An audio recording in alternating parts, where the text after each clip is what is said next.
Before we get started, I wanted to let everybody know that I have a new book that is available on Kindle, and it is called Recommended Reading for the True Conservative. 50 pages long, and if you have Kindle Unlimited, you can read it for free. Other than that, it's $3.99. So again, that is Recommended Reading for the True Conservative. And now, on with the podcast.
Sometimes my wife, she'll go to bed and then she comes back with a blanket and she lays next to me.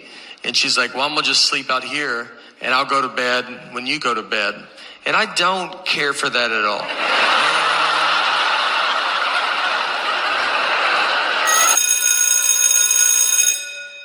Good morning. It's Wednesday, Science Wednesday, May the 13th, and this is The True Conservative. Welcome to all the butchers, bakers, and candlestick makers out there. I'm Ron, your host and the only true conservative in the United States today. So today, after the Serenity Prayer and the patriotic song of the day, we'll have Varney and Company, motivation, meditation, and Professor Feynman. All that and more when I get back.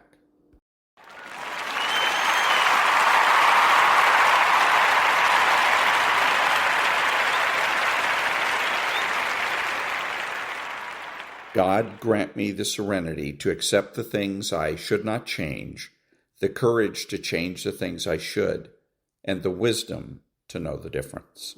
Amen.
Thank you. Now, Varney and Company.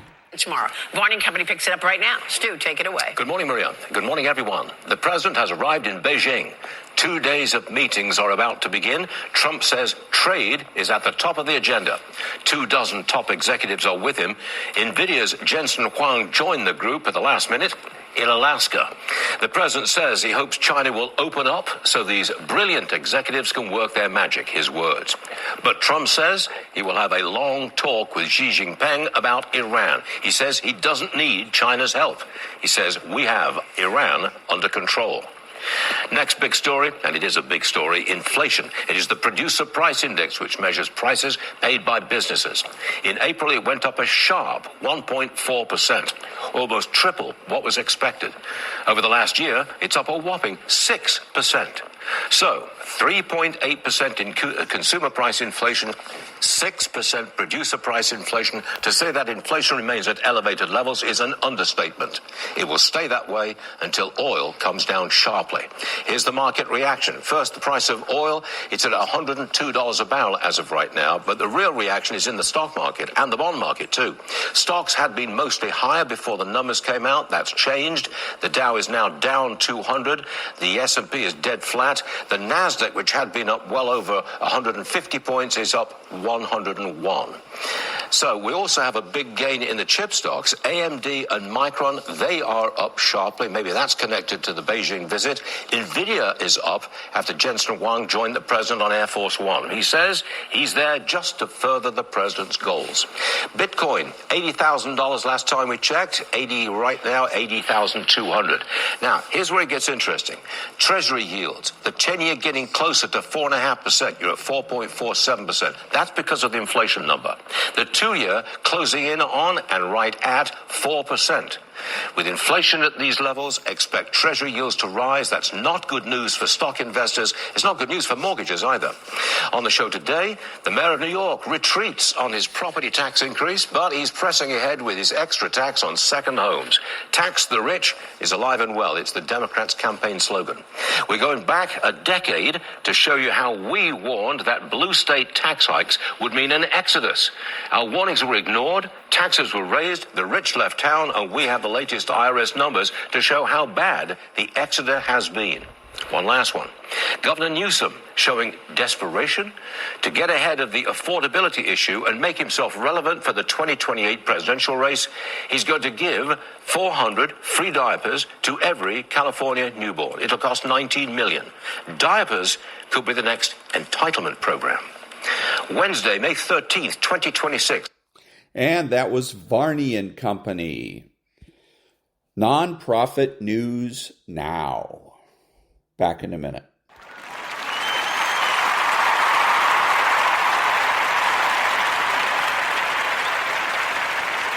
Thank you. The goal is to stir just enough concern or guilt that we hesitate in our strength. Because once we hesitate, once we begin to second guess our decision to separate ourselves from the chaos, they gain a sliver of influence. Again, that sliver is all they need. Obligation doesn't always come in the form of emotional appeals. It can also look like practical requests. They might ask you to help them with something they can't do alone, to just talk for 5 minutes or to explain what went wrong so they can understand. These requests seem harmless on the surface. They may even appear reasonable. But what's actually happening is that the liberal is trying to reopen the door you've closed. They know that if they ask directly for a second chance, they risk rejection. So instead, they dress their need for control as a plea for help or charity. And if we respond, even with the best intentions, we may find ourselves slowly pulled back into a dynamic we worked hard to escape. Liberals are masters of emotional manipulation because they lack empathy, but know how to mimic it. They can mirror vulnerability. They can feign regret. They can even cry, offer apologies, and say all the right words, not because they feel those things, but because they know we might.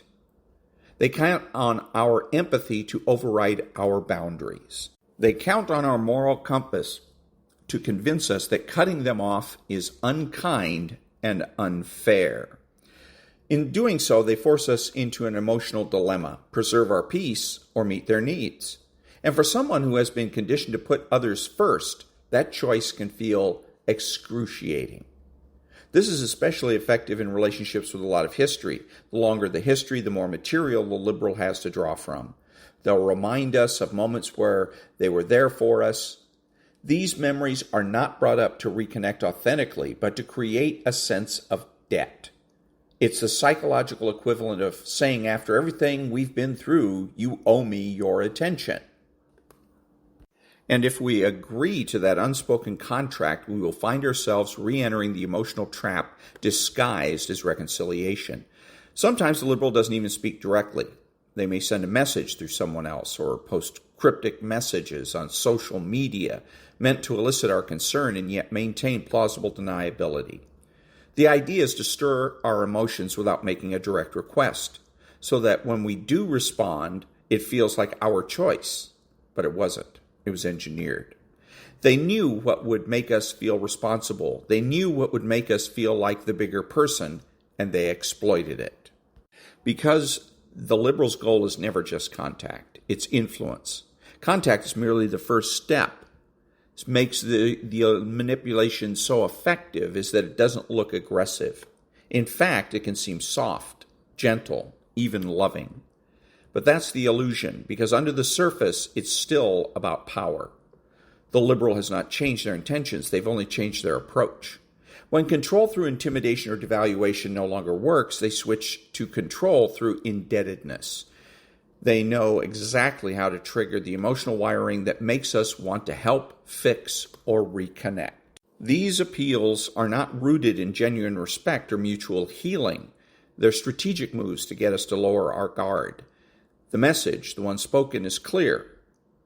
We're not allowed to walk away without guilt, not permitted to heal without punishment, not free to grow without being accused of abandonment. This use of guilt and obligation is often the last thread connecting us to the liberal. They hope that by tugging on our empathy, they can reel us back in. Because if they can't control us through fear and they can't control us through charm, they'll try to control us through our own consciences.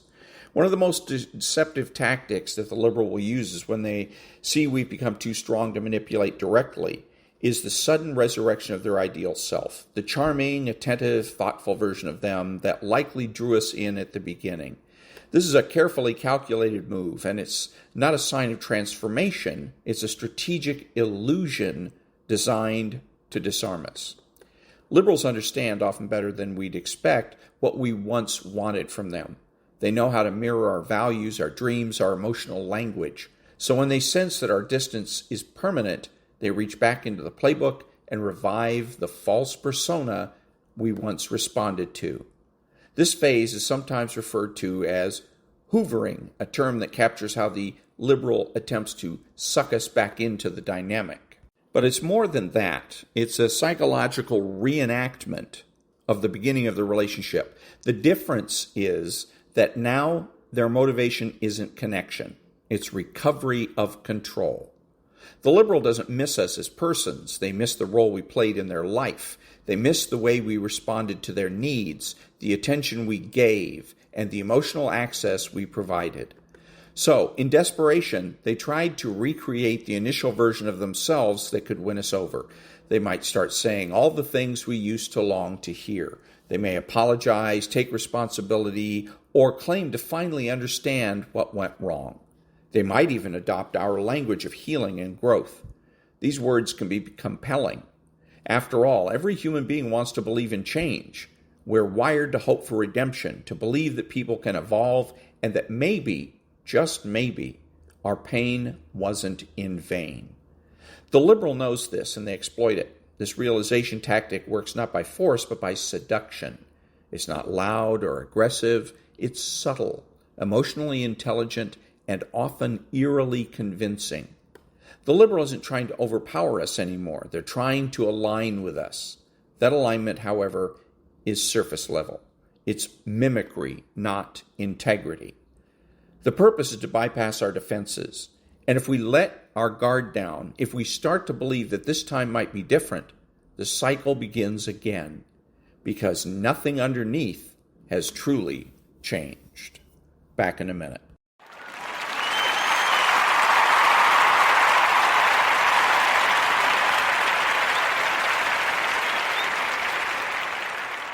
Thank you now, Dr. Berg. I'm 60 years old, and it took me literally 30 plus years to learn what I'm going to show you. And I'm going to cover 7 of the biggest mistakes I've made. I hope you learn from my mistakes so you don't have to go through them. It can prevent years of misery. Number 1, 100 vitamins a day. I had chronic fatigue syndrome. I had severe insomnia. I had arthritis. But what I didn't know at the time, they only work if your diet is good, okay? My diet sucked. What I should have done is I should have started the day out with animal protein. Number 2, detox was really popular. Here you are flushing out all your good bacteria too, and you're flushing out electrolytes, which could be very dangerous. You never want to do a cleanse or a fasting program with juice. Bad idea. What I should have done is just get on the right eating plan. Number 3, I said, I'll eat healthy when I graduate. I was in college, living on carbs, very strong coffee, constantly tired. A lot of that fatigue was just blood sugar. I didn't know it. Number 4, right shoulder pain.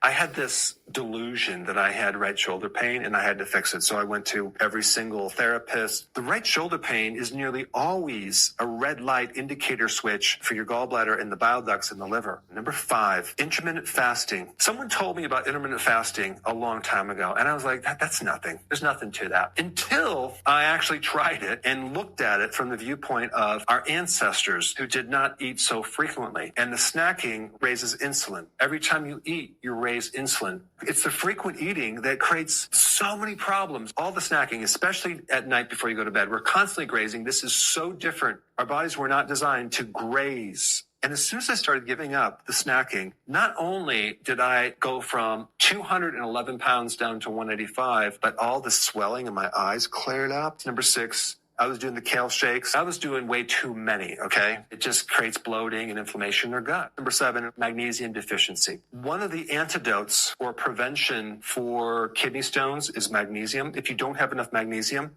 you'll have this ratio of too much calcium that will connect to the oxalates. What happened with me, I did have a kidney stone. I was very deficient at magnesium.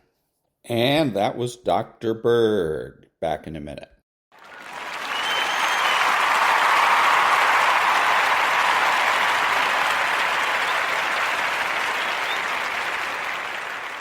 Thank you. Now, motivation. And you know it's there. You know you're going to get to the finish line. And we've all had experiences where we were working on something and we knew it was possible. And we did those things that were necessary to bring it into reality. We took the responsibility to make it happen. Other people couldn't see it. A lot of people didn't believe it. You were attacked. You were criticized.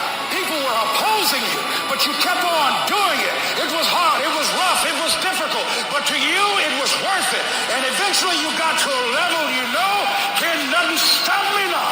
I'm on the move. I'm on the move.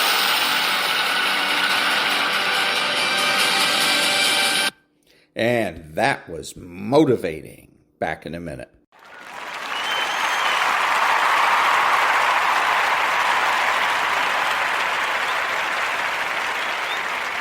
Thank you. Now, meditation.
And that was a little meditation.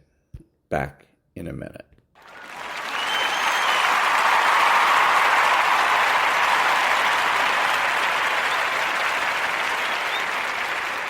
Thank you. A little bit of law and order. They're grasping at straws. I'm not so sure. You think there's a judge on the bench who'd allow this in? Well, most people who live and work here illegally do it out of desperation. Their wages are a matter of survival for their impoverished families back home. Okay, so what she just did was make an arbitrary claim. She didn't even bother to come up with, at least make up some figures like 87% or 120 million or something. She just makes this completely and utterly arbitrary, which makes it very easy to deal with. And arbitrary claims are claims in which the person making them is asking you to trust me.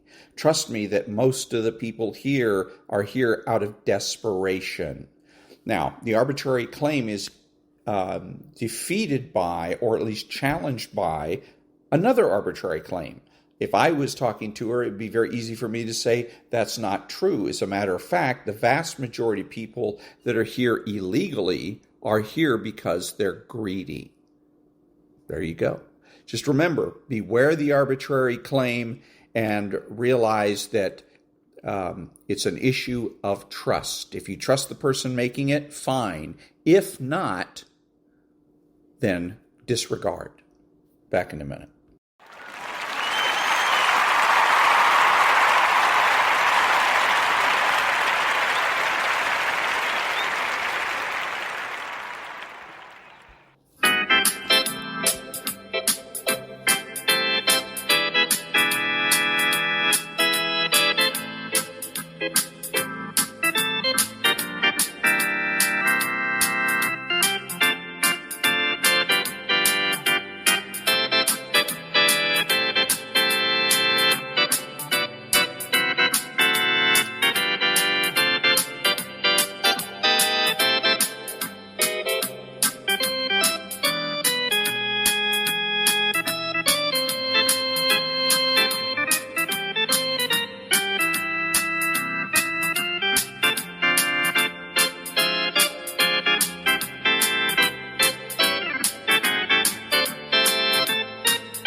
Thank you. Now, Professor Feynman.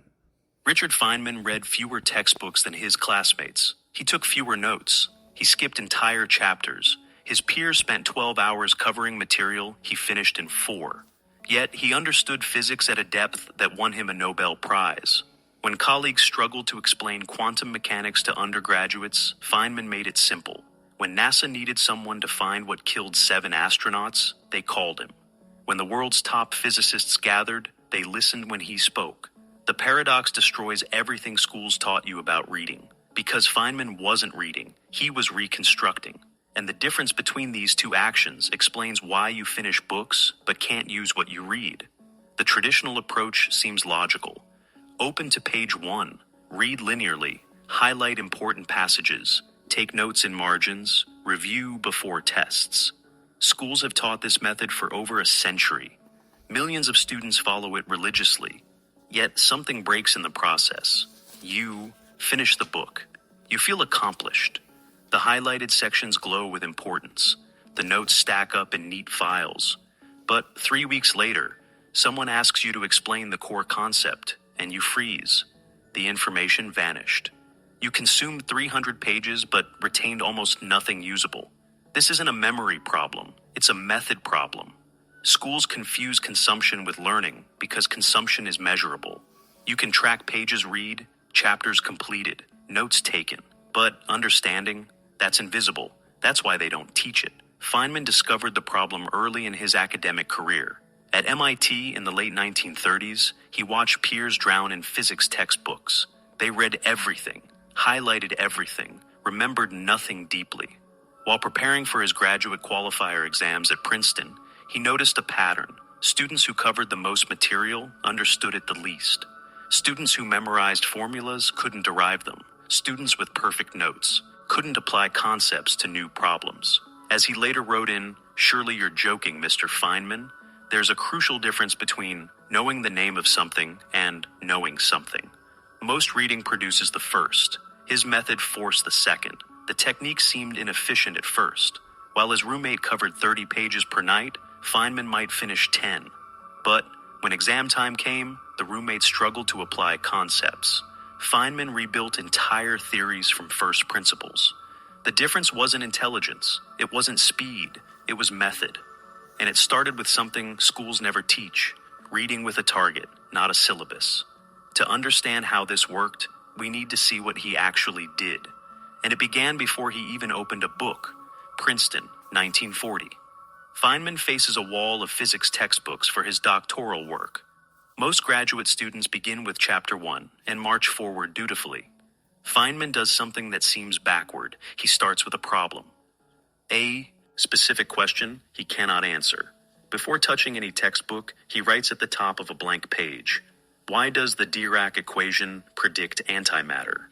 Only then does he hunt for relevant sections. He ignores introductions that review basic concepts he already knows, skips chapters on topics he mastered at MIT, targets exactly what he needs to answer his question, nothing more. His classmates read for coverage. Feynman reads for answers.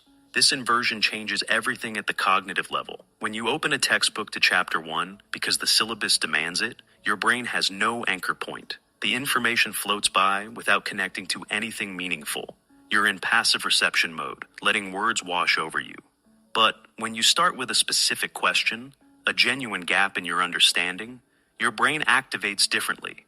It searches for patterns, tests each new piece of information against your question, accepts what helps, discards what doesn't, maintains focus because you're hunting, not consuming. As Feynman explained in his lectures at Caltech years later, you can know the name of a bird in all the languages of the world, but when you're finished, you'll know absolutely nothing whatever about the bird. So let's look at the bird and see what it's doing. That's what counts. The same applies to reading. You can know all the chapter titles, all the key terms, all the highlighted passages. But if you can't rebuild the concept without looking, you don't know it. This principle applies directly today when you're reading technical documentation for AWS certification, studying business frameworks from good to great, or learning React from online tutorials. Before opening the resource, write the specific question. How does React's virtual DOM actually improve performance? Or, what makes Southwest Airlines profitable when other airlines fail?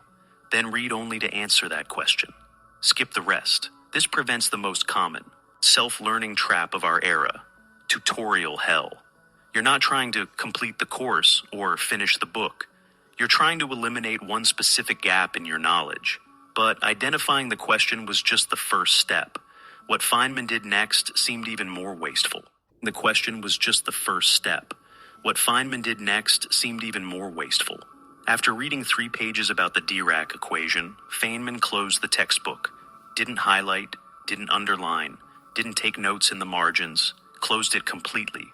Then he turned to a blank page in his notebook and attempted to explain the concept in his own words, from memory, without looking back. The first attempt failed. He remembered the terminology, but couldn't rebuild the logic. The equations appeared, but their derivation vanished. The conclusion made sense, but the path to it disappeared. Most students would reopen the book and reread everything, highlighting more passages the second time. Feynman did something more surgical. He noted exactly where his explanation broke down. I can't explain why the equation needs to be relativistic, or I don't understand how spin emerges from the math. Then he reopened the book, read only that specific section, sometimes just one paragraph, closed it again, and tried once more to reconstruct the entire explanation. He repeated this cycle until he could teach the concept to an empty room without any reference material. His roommate thought he was wasting time. Look at the contrast in their textbooks after one semester. The roommates, covered in neon highlighter, margins stuffed with notes, every important passage marked with stars and exclamation points. Feynman's, nearly pristine, maybe a dozen brief annotations total. But here's what the physical evidence couldn't show. The roommates' notes were decorations. They created an illusion of learning. When tested, he could recite passages but not explain principles. He knew what the book said, but not what it meant. Feynman's blank reconstructions were diagnostics. They revealed exactly what he didn't understand. No hiding.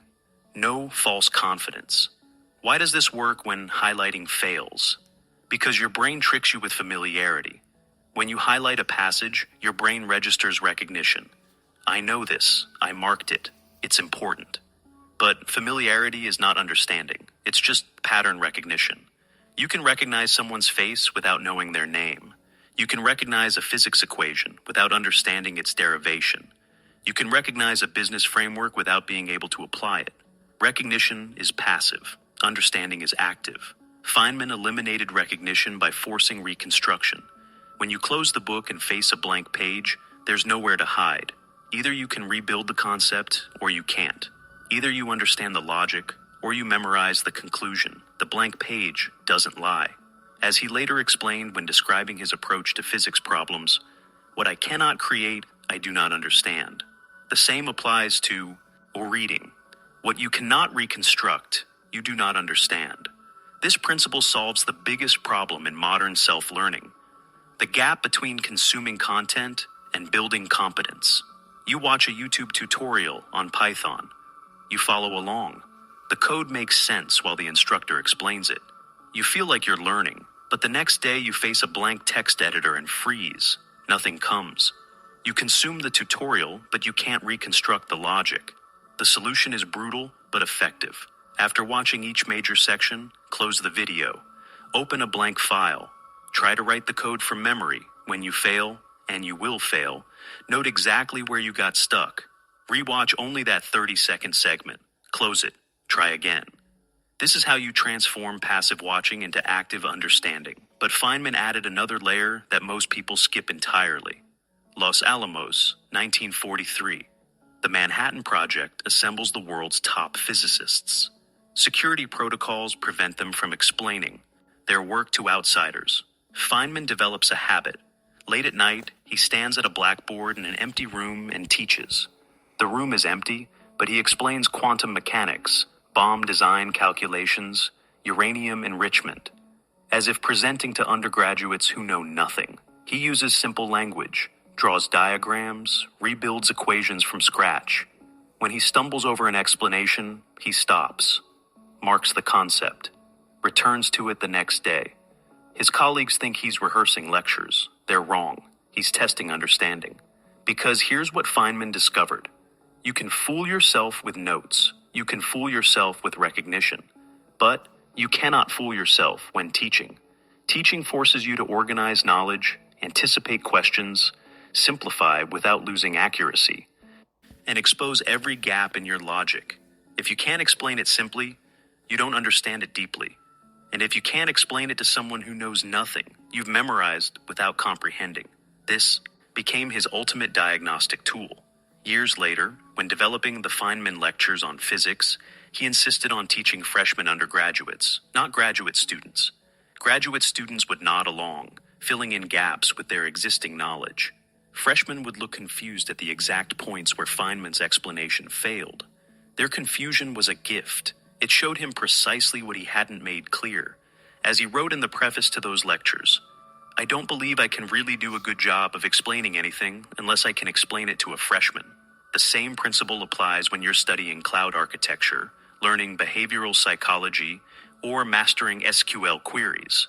After reading a chapter, don't test yourself with multiple choice questions. Those test recognition. Instead, open a voice memo app and explain the concept aloud, as if teaching someone who's never heard of it. Use analogies, draw connections, simplify without dumbing down. The exact moments you hesitate, fumble for words, or resort to jargon, those are your knowledge gaps, not the sections you forgot, the sections you thought you understood but can't articulate. That's the difference between recognition and reconstruction. The first lets you pass tests. The second lets you solve real problems. But there was one more piece to Feynman's system that made everything else possible. Caltech, 1960s. Feynman maintains a notebook with an unusual title, Notebook of Things I Don't Know About. Not a record of what he learned, a record of what he hadn't learned yet. Inside, lists of concepts he couldn't explain, problems he couldn't solve, questions he couldn't answer. Some entries stay for months. Others get crossed off after targeted reading. The notebook isn't comprehensive. It doesn't try to cover all of physics. It maps his ignorance. And that map becomes his reading curriculum. Most people read to cover material. Feynman read to eliminate specific ignorance. His classmates would. Read Introduction to Quantum Mechanics from cover to cover, because that's what comprehensive students do. Feynman would skip to chapter 7, because that's where his notebook said he didn't understand commutation relations. He'd read those 12 pages, test himself through reconstruction. If successful, cross it off the list. If unsuccessful, identify the prerequisite he was missing and hunt for that. His reading wasn't linear, it was surgical. This approach contradicted everything schools taught. Professors assigned textbooks to be read completely, in order, without skipping. Feynman treated textbooks like reference databases. You don't read databases cover to cover. You query them for specific information. The goal isn't coverage. The goal is targeted elimination of ignorance. As he later advised students, study hard what interests you the most in the most undisciplined, irreverent, and original manner possible. The efficiency gain was massive. While classmates spent equal time on concepts they already understood and concepts they didn't, Feynman allocated 0 time to the first category and all his time to the second. While they read defensively, covering everything in case it appeared on the exam, he read offensively, attacking only his weak points. By the time they finished one comprehensive textbook, he'd solved 12 specific gaps using 7 different sources. His knowledge became deeper but more targeted. Not encyclopedic. Applicable. This is how you learn in the age of infinite content. You can't read everything. Attempting to read everything paralyzes you, but you can identify your ignorance. Maintain your own things I don't understand list. Maybe it's, I don't know how JWT authentication actually works. Or, I don't understand why some companies scale and others don't. Or, I can't explain why the Fed raising interest rates affects stock prices. That list becomes your curriculum. Read only to eliminate items from it. Skip everything else without guilt. Clarity about your gaps is more valuable than comprehensive coverage of material you'll forget. When you combine these 4 elements, targeted questioning before reading, forced reconstruction after reading, teaching as a diagnostic, and gap-focused curriculum, you get something schools never teach, true comprehension. This is why Feynman could explain quantum mechanics to undergraduates when other Nobel laureates couldn't explain it to each other. This is why his lectures became legendary. This is why he could walk into the Challenger investigation with no aerospace background and identify the O-ring failure in days while engineers with decades of experience missed it. This is why he won the Nobel Prize solving problems others had memorized but never understood. But more importantly, this reveals a deeper truth about learning itself. Reading is not information transfer. It's cognitive reconstruction. The book is not the teacher. Your ability to rebuild the concept without the book, that's understanding. Schools confuse consumption with learning because consumption is measurable. Pages read, chapters completed, notes taken, courses finished. But reconstruction, that's invisible. That's why they don't teach it. They can't test it efficiently.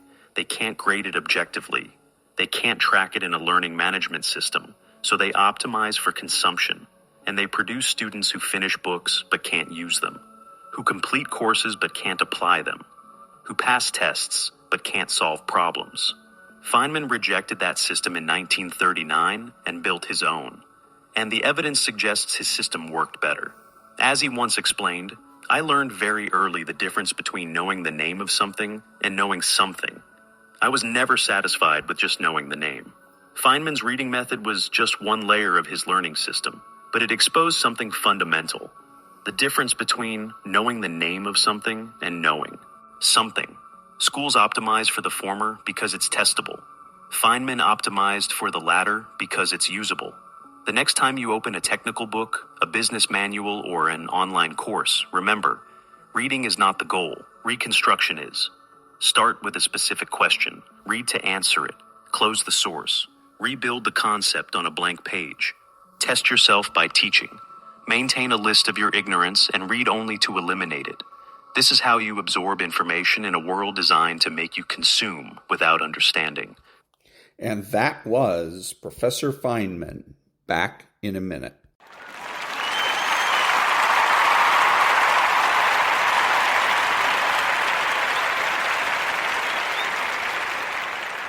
Thank you. This is Ron, your host, the only true conservative in the United States today, bidding adios to all the butchers, bakers, and candlestick makers out there, and reminding you that you're not neutral and that the government has no rights.